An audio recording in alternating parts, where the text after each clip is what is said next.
Last night, President Trump took to the stage to accept his party's nomination and make his case for why he should be reelected to the White House. I say very modestly that I have done more for the African-American community than any president since Abraham Lincoln, our first Republican president.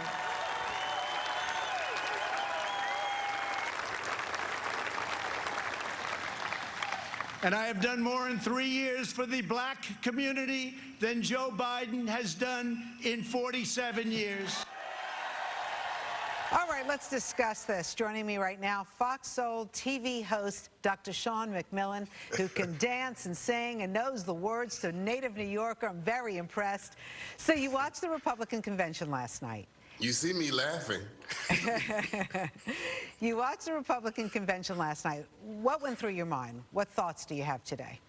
You know, I try to find something good in everything. It's kind of how I live my life. And I have to admit, the Republican convention, they happen to be better at fireworks than the Democrats will ever be. And there's no doubt about that. So let me get that out there.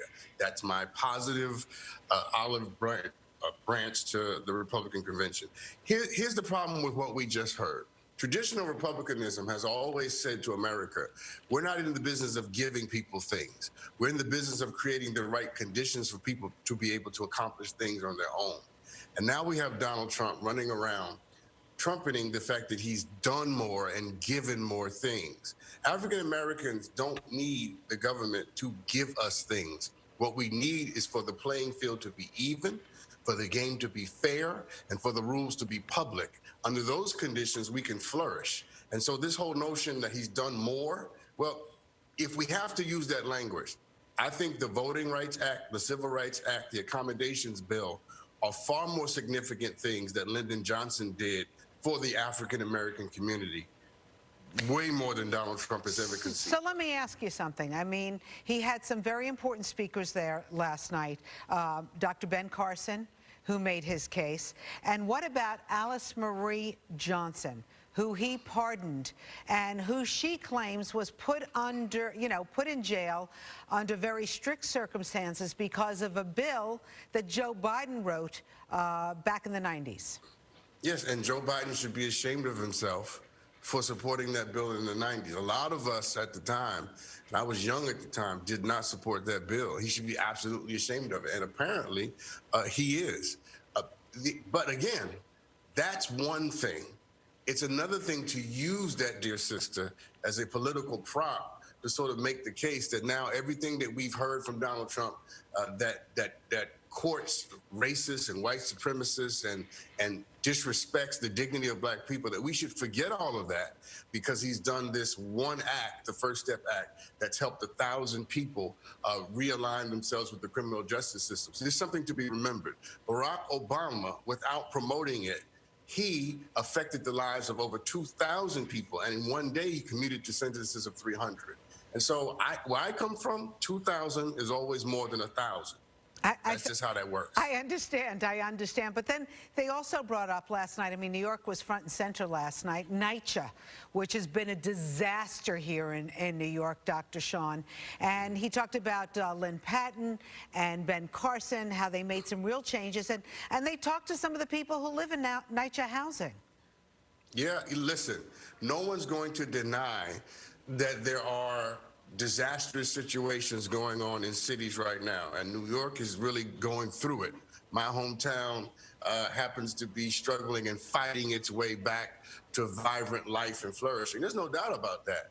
But let's not act like this is happening under the watch and under the care of somebody else. Donald Trump is not an insurgent candidate that we've never heard of. He's been in office, and he has all of the responsibility. He's the one that we should be looking to, and in some cases, certainly in the case of the one that you mentioned, blaming for what's not working. He's had 4 years to get it right. The fundamental question of every election is this. This is what black folks, this is where black people are no different than anybody else, with disrespect. We want to know, are our lives better 4 years after the fact of this election? And we can certainly say, and I'm sure a lot of Americans can say with us, no, they're not. Cities are not better. I know. I'm just wondering, when you're talking about are your lives better 4 years later, what about Kim Classic, I think from Baltimore, who talked about Baltimore has been a wreck for, I don't know, what did she say, 40 years? I think she did. Baltimore has been a wreck for 40 years. Well, Donald Trump had 4 years to fix that. And what did he do? Right. Right. Hey, listen, you know, it is definitely a debate among debates. When you compare the Democratic and the Republican convention, do you see stark differences?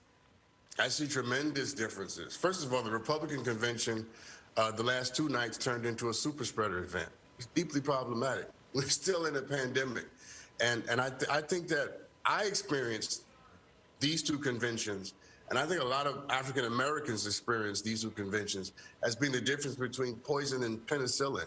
Republicans spent their week rather, peddling fear and recrimination and anxiety. And Democrats tried to remind us of hope, of what is best about America and what is possible. And it's literally, and you can look at the ratings of the 2 conventions. The Republican convention's ratings were way down, much lower than the Democrats, because people want penicillin. They want things that are going to help them feel better, think better, and be better, and live better. And we don't want to be reminded constantly that we should be afraid of each other. And the Republicans achieved that last night in graphic and sad terms. Gotcha. Hey, Dr. Sean, tell us about Fox Soul and where we can find you. Well, you can go to foxsoul.tv, or you can download the Fox Soul app, and you get more of what I just tried to do this morning, which is to hear how do African Americans think about what's going on in the world and culture and music and politics. Because if nothing else has happened in the last 2 or 3 months, much of the world has wondered and wanted to know more about Black culture, more about how Black people are thinking about themselves. And Fox Soul is a wonderful way for African Americans and others to figure that out. So please download the app wherever you get your apps, or go to foxsoul.tv and get the grime, the glory, the grandeur, the beauty, the eloquence of the African American community, and the raw honesty of what we think and when we happen to be thinking it. All right. Well, I downloaded my little app this morning. See, that's why I love you so much. Well, you're from Brooklyn, so we got to stick together. Absolutely. All right. Dr. Sean, always great to talk to you. Stay well. Blessing.